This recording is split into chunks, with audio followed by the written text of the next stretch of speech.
hello, how are you? What's with the sudden, I gotta see you? I'm telling you, I turned the camera on and boom, bam, baby. Toothless is like, I'm here, save me.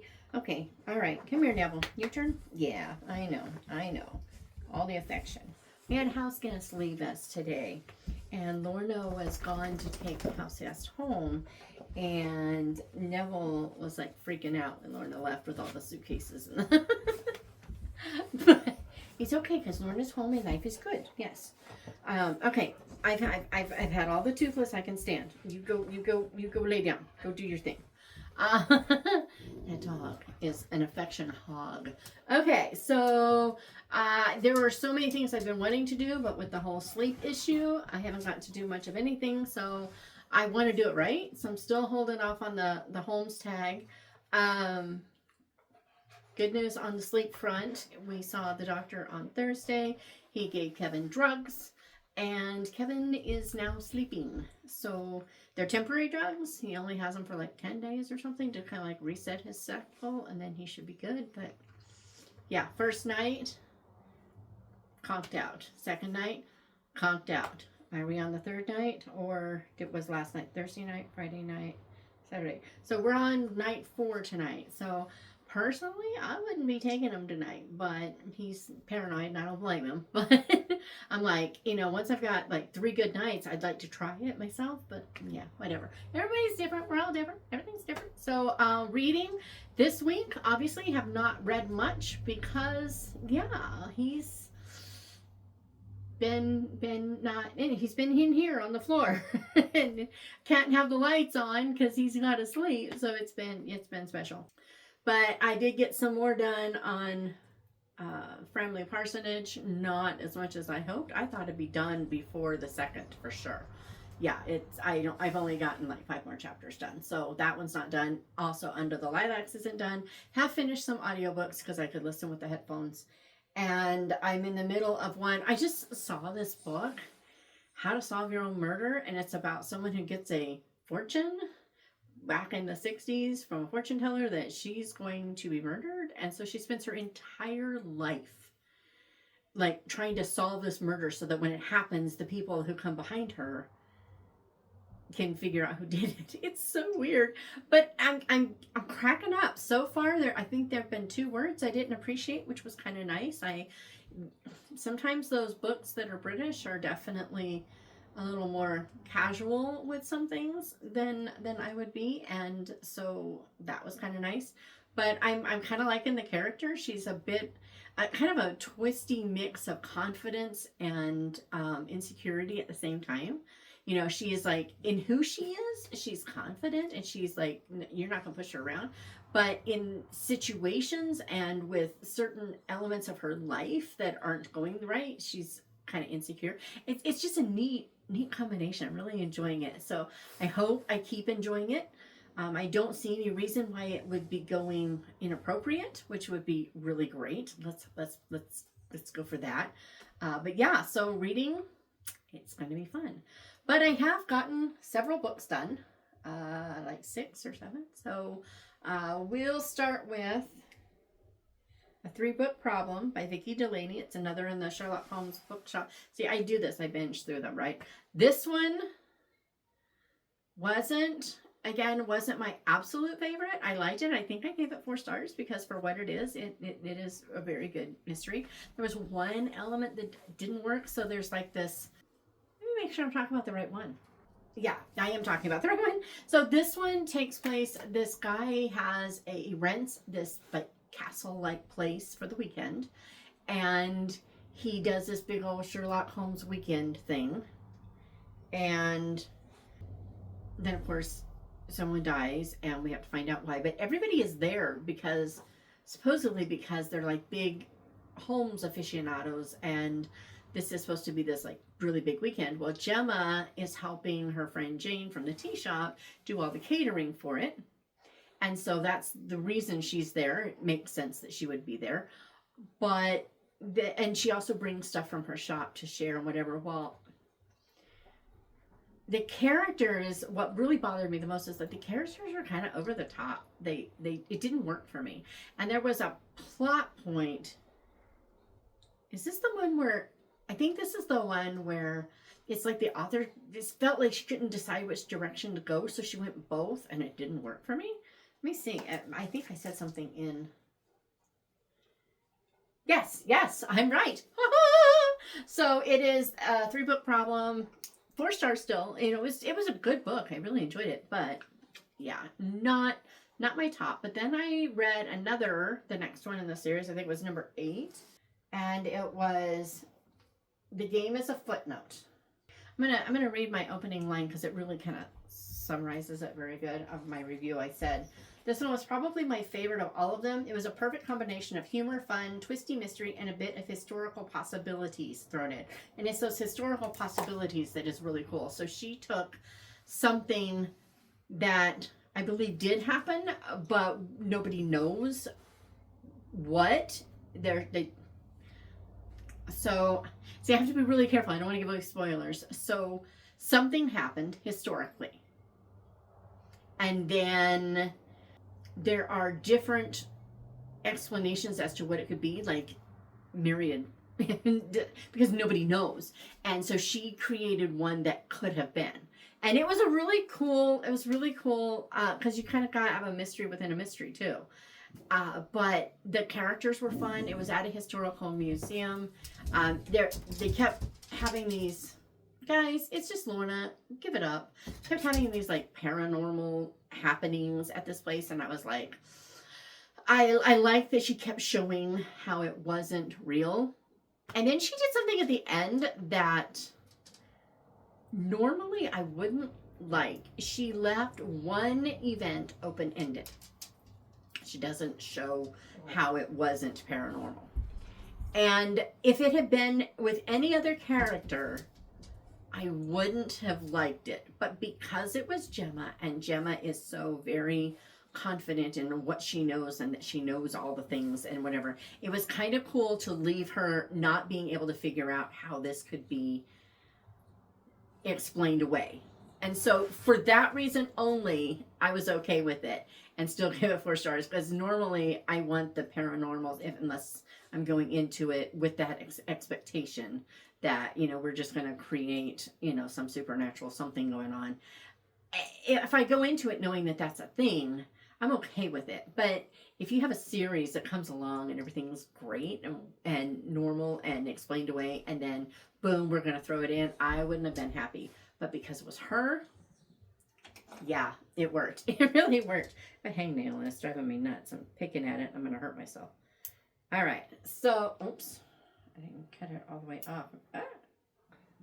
There we go. Okay, so then I read that one, right? And then, okay, next up was Listening Valley by D.E. Stevenson. And this one is one of my favorites now for reasons that I wouldn't have expected. So a lot of people won't like this one. This one definitely has an age gap, May, December, however you want to describe it, romance in it. And it's not, and the cool thing is that she didn't take it over the top, ridiculous or anything. And so the age gap with the character, this guy is old enough to be her father. And that should kind of make me a little uncomfortable. But not, and who am I talking about? My son-in-law is a year older than me. So, I mean, come on.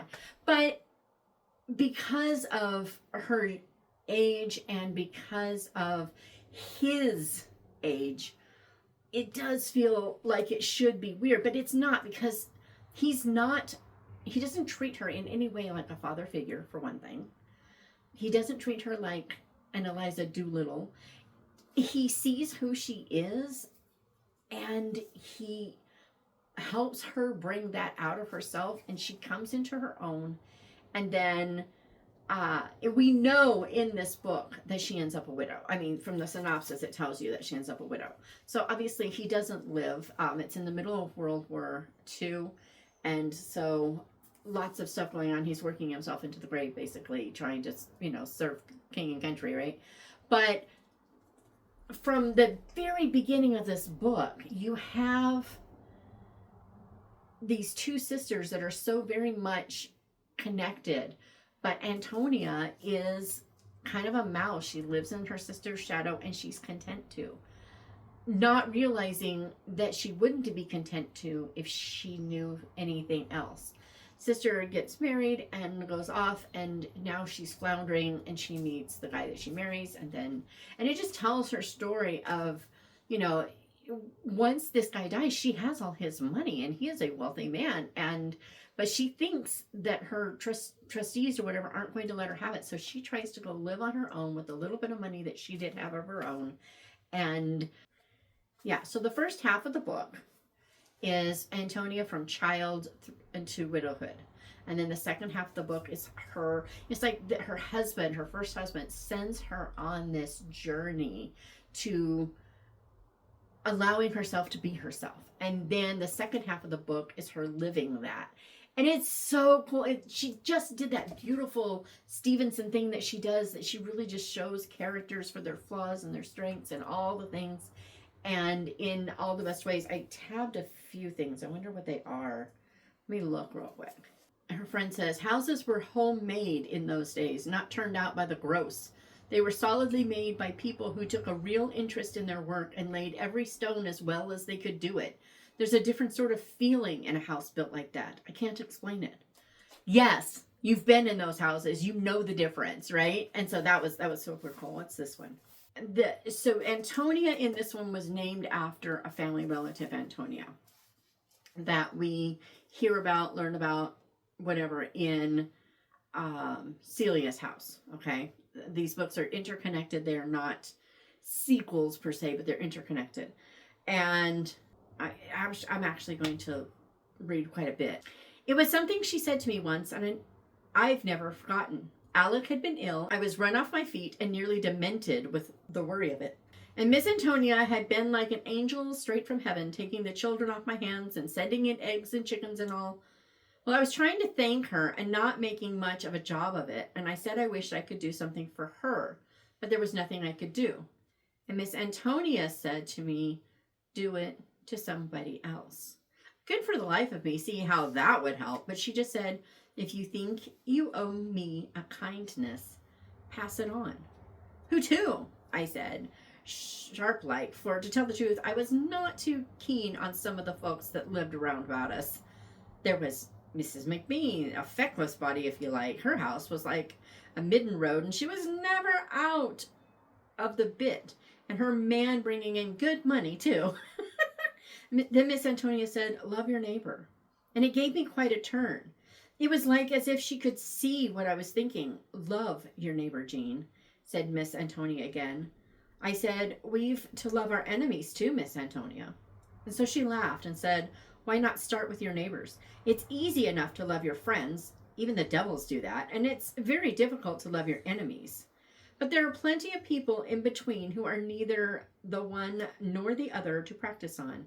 And maybe when you've practiced a bit, you'll get to loving your enemies. And it was funny because that is true. I'm not going to pretend that's not true. But for me, loving an enemy, in a little sense, is a little easier even than just showing love to everyone, period.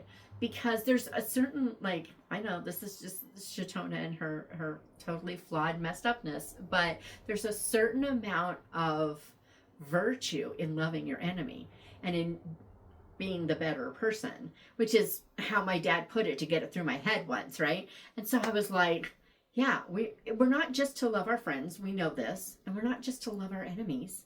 We are to love our neighbors, so everyone, basically everyone. Whoa, it was just a gentle Stevenson-like thing. And then there was this poem, I'm not going to read it, but there was this poem that they go out and they're picking sphagnum moss, and no, they're looking for it. Anyway, they run across this man, and the one gal she's with says, oh, make a poem for us. And I'm like, I felt like the Fool's Prayer, make for us a prayer, like it's just a different turn of phrase that I'm not accustomed to. And it made that poem, that line in that poem, have context. It was like, clearly Roland Sill must be British. It must be a British thing. And I didn't realize that. So that was kind of cool. But then he makes this prayer about the red water. And it was a prayer.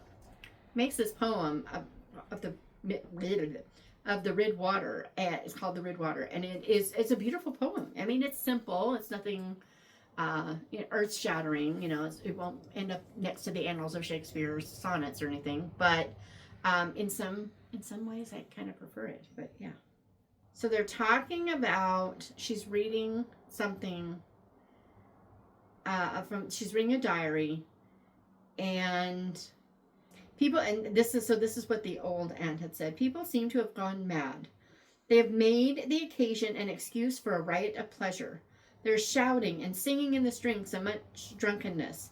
Is this the way to celebrate the relief that handful of brave men who have held out for 7 long months against hunger and their enemies? Too much excitement and too little gratitude to God, wrote Miss Antonia, underlining her verdict with a firm hand. And it kind of reminded me of some of the riots that have happened after something good happens, as if, we're going to riot if it doesn't go our way, and we're going to riot if it goes our way. We're going to celebrate this way, or, complain this way. And it felt very, just, it kind of brought it all back to the, there's nothing new under the sun kind of thing. It was really cool. But one of the best parts of this one is in the second half. I saw it coming a mile away, and I think you're supposed to. But Antonia didn't. And in this one, there is a World War II kind of, something's going on, and they've got to stop it kind of thing. And I'm just going to stop right there. But Listening Valley, it was so good. Great book. Loved it. Everybody needs more Listening Valley. More Stevenson. Whatever. Since this book, we know what's going to happen in it for the most part. I'm not going to give away spoilers that we don't know from the gist of the story, but I'm going to talk a little bit more here than I did in my review. I gave it 5 stars because it was a funny book, and there's a lot more depth to it. Like her first book, there's a lot more depth to it than I even thought at the end of it. So the whole point is, she's losing her job. He's out of money. And there's a way to get, and they think it's like $25,000, but it turns out to be $250,000. If they go on a 500-mile bike ride, do the Natchez Trace thing on a tandem bicycle. They have to pretend to be a couple. They're already in the middle of doing that unintentionally. It was one of those things that his mother misunderstood who he meant and ran with it. And I kind of get the feel, and they never say that I recall, but I kind of get the feel that the mothers both deliberately chose to believe the wrong thing to kind of shove them together. It just felt like it was being manipulated. But so they go on this bike ride. She hates the outdoors. That's what his job is. But she is determined to get through this thing because she needs the money. And the school program needs the money. She's not going to have a job without it, and the kids aren't going to get music. And so she's like, this is her thing. And they go through everything that you could possibly go through. Now, look, Tyndale, it said Tyndale, and Tyndale tends to be willing to kind of push the edge more than some of the other publishers. And I don't always like it. I liked it in here. Kinzer tends to like close proximity, although with Dear Henry, Love Edith, the close proximity, I mean, they're in the same house. They're just a floor apart, and they don't even realize it. So there's that. But then in this one, they're sharing a tent. And one more than I needed to read, Kiss in the Mud. And I still gave this thing 5 stars because what she did was acknowledge and show that this is a temptation, and that, I mean, they had their hands off policies, like, okay, and she's the one who said there will be no canoodling. And then not the first thing she does, but at one point she's just like totally kissing this guy while they're in a mud puddle, I mean, and you're like, what? But the more I thought about it, the more I was like, this is real. This isn't we have come up with, this is how we're going to do things to keep things appropriate, and then we're going to be perfect. This needs to happen. We blew it. Okay, regroup. Let's start again. And there wasn't complete total moral failure. It was just ill-advised, can I just say? Especially since, as far as they're concerned, they're pretending. But all the things that go through and the ways that they have to start deciding that maybe they have to trust God. Because they're both having troubles with God right now. And so just the slow turn, and like Dear Edith Love Henry, the end isn't what you expect. And that's all I'm going to say. She isn't afraid. It reminds me a little bit of Husband Auditions by Angela Ruth Strong, in how they're willing to end the story without just the hallmark tied up, kiss it all better and life is perfect at the end. She does something different, and I loved it. I loved it enough that I'm probably going to keep it and reread it and see if I love it as much the second time.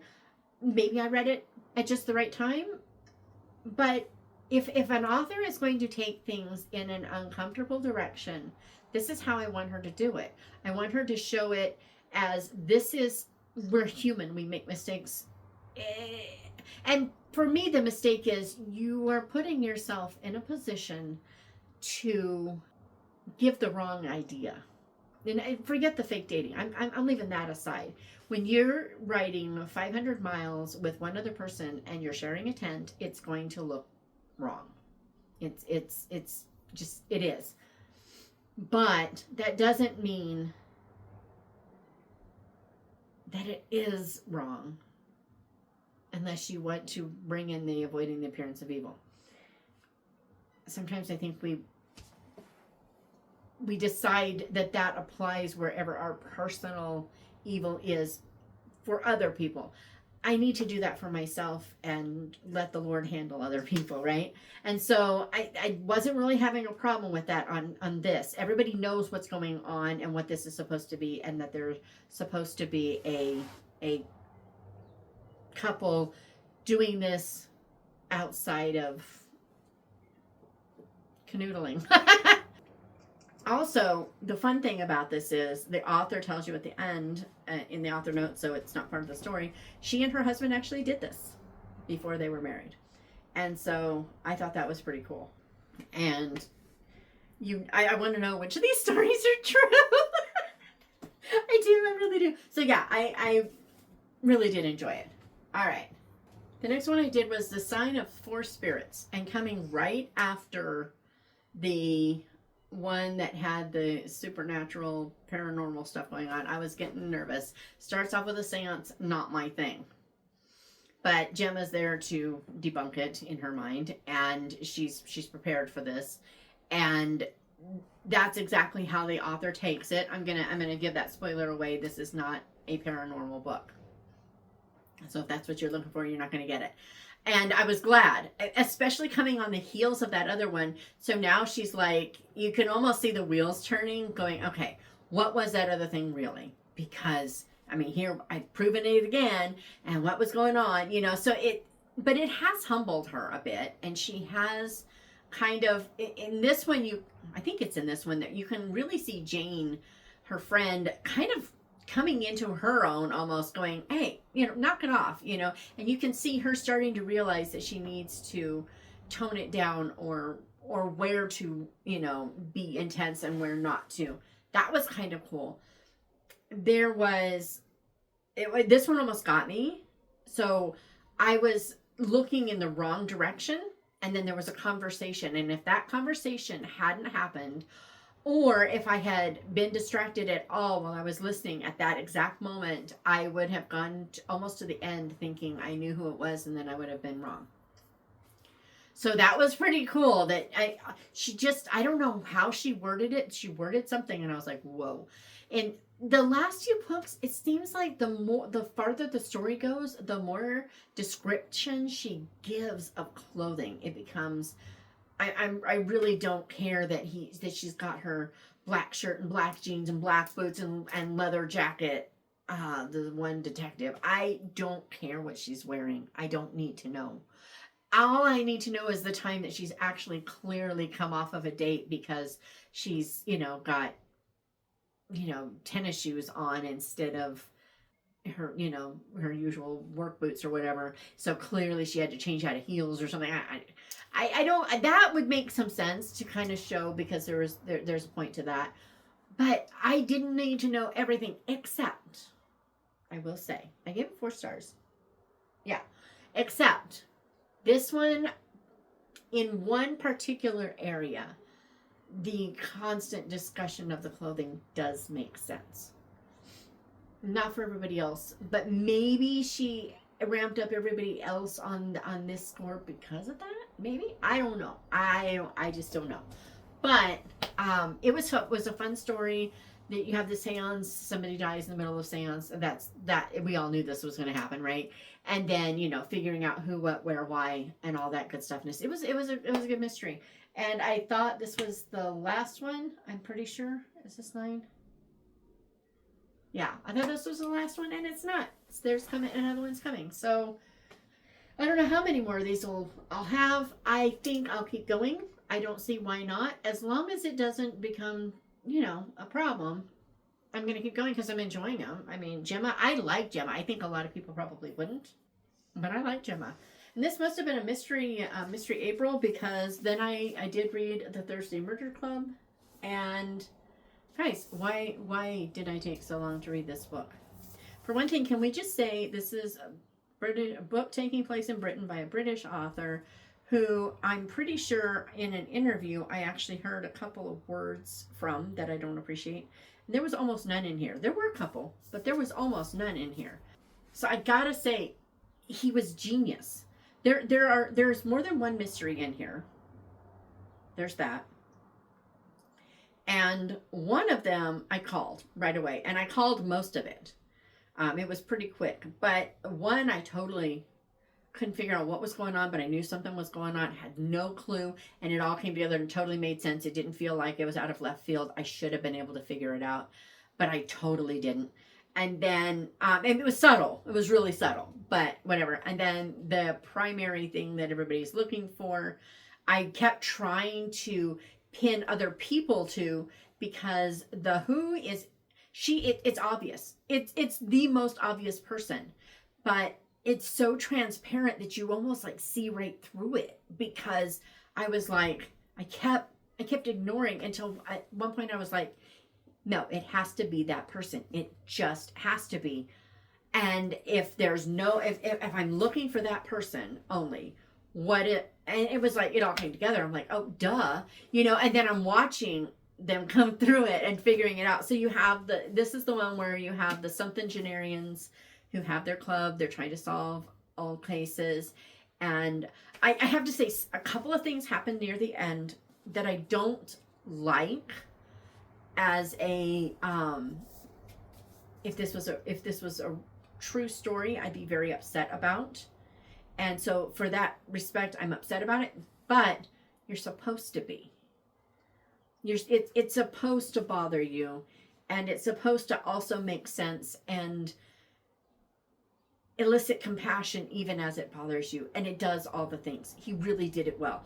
I'm looking forward to it. And I found out that he has started another series, and there is going to be a movie or multiple movies. I'm not sure which. And then he's coming back to this. So he only took a year off so that he could start this other series. So I'm really excited. I'm trying to decide. I have that other, so you have 2 more coming, 3 more now coming out. There's another T.E. Kinsey, British, another Lord Edgington, British, another Marius Quinn, I think his name is, British, and another Jacqueline Winspear. We have another Maisie Dobbs, number 18, coming out, all British. So I'm thinking, but those are all historical. This one would be contemporary. So maybe I could listen.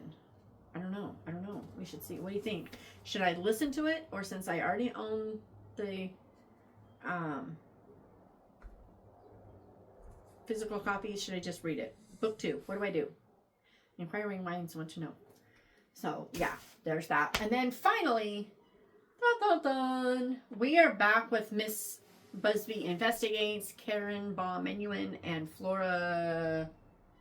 Zoe Markham. He wanted to call her Flora. I don't know why. Karen Baum-Menuhin did the Heathcliff Lennox mysteries, and then he had something at Little Minton, and then he had a where we meet Miss Busby, and now there's a spin-off series where these two authors are writing. The first one, I could tell that it wasn't just Karen Baum-Menuhin. There was just it wasn't flowing as smoothly. The second one, I didn't. It felt more cohesive. It felt more. It was just better. And as a matter of fact, I think I gave it 5 stars. I think. Yeah, I started to give it 4, and I was like, why? There's absolutely no reason to give this 4. It was so good. So in this one, a man, it's a closed-door mystery. Man, locked room mystery, however you want to call it. Man dies alone. I'm trying to pin it on the guy who owns the store, because I can speak, because I speaks. But anyway, so that's where they're going. Miss Busby's friend is like, it can't be him. You've got to help us. And then it all starts laying out. And right away, there were a couple of characters that I'm like, I feel like it's got to be you guys. One of you. I can't figure out which. I could see why it could be either or. I just wasn't sure. And then something else happened. And I got sidetracked. And I was like, oh, that's a really good argument. But something about it just wasn't sitting right. And so then I started looking at other individuals, and I could actually see going through it how it actually could have been even people that she wasn't pointing toward. And when I saw that, then I was like, oh, wait a minute. Could it be? So this guy died, but it isn't just about him. It's about a whole lot of other stuff that is happening in this village. And it's not where Miss Busby lives, so there's people are suspicious of her. But and it's just all the layers, and I love a good layered mystery. And Miss Busby is such a hoot. And one of the cool things in here, okay, so often in historical fiction, written today, it's a big deal to bring in the I am woman, hear me roar attitude. Okay, I'm so done with the I'm a woman and I can do anything anyone else is, and you're not going to push me down. And there's all that kind of fighting against the disparity. And don't get me wrong, there were people who were fighting against the disparities. And I get that because they're the exception, they sound really cool to write about. And, you know, it's something other than the norm. But when everybody is doing it, it creates this illusion that that was the norm. And it wasn't. Most people were brought up a certain way, and they were content with the way they brought up. It's what they knew. And when someone else came along, it felt uncomfortable. And people don't like to be uncomfortable. And so if all the characters are not like any other girl, whether man, woman, indifferent, it doesn't work. It doesn't. In this one, she did something really, really cool, because you have this reporter who is a kind of a not like other girl character, and she has been pretty much keeping her family newspaper going under a pseudonym, no less, because she had to. And then now there's this whole thing that comes with that whole newspaper and that whole family, that how it was handled so well. I was just like, yes, because it was realistic. It fit the time. It fit the characters. It fit everything, instead of just being, you know, doing what makes us all feel like this book now relates to us. No. But then also Miss Busby, there was a moment where something happened with Miss Busby. There is an older gentleman who is showing her attention. I'm like, oh, please don't turn this into just another romance. I just know. But I like what she did with it, because there's this moment where, you know, this woman has been single her whole life. The love of her life died before they could get married. She's never married. She's a very strong, independent woman, always has been, and yet she's a very feminine, traditional woman too. Apparently the water dish wants some water. So, she's traditional too, right? He says something that gets her ire up. And at first I was like, oh, don't turn her into... And then I was like, no, wait a minute. No, this would be a natural feeling. This isn't just demonstrating that, women don't like to be put into a place, not their place, but a place, or someone else's concern for them overriding what they want for themselves. It's not just that scenario. This is someone who has made her own decisions and made her own choices for decades, and someone is trying to show care and concern and did a bad job of it. And she got a little worked up, and then she calmed down, and they kind of come to this meeting of the minds. And it was like, yes, that's maturity. I was like, so I was really happy. Anyway, that's what I read. I only have 4 physical books, and then I think I had 4, maybe I have 3 physical books, I guess. And then I had like 4, I think, audio. So 7 more books. Then the second half of April, they were pretty good. I didn't have anything that wasn't 4 or above. And all 3 of these were 5 stars. So my physical books were all 5 stars. That's pretty cool. Would you read? What do I need to be reading? And seriously, I do want to know about this. Also, did you read this one?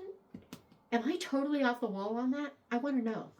And if you haven't read Stevenson, read Celia's House first. You don't need to, but I think you'll get a richer reading experience if you do. I'll see you Thursday, I hope. I keep saying that, and then it keeps not happening. So we're just going to see you Thursday. And hopefully by then I can do my Sherlock, place like Holmes thing. Because I really want to get those out of here, and I want to see if I can pull that off. Anyway, I'll chat with you later.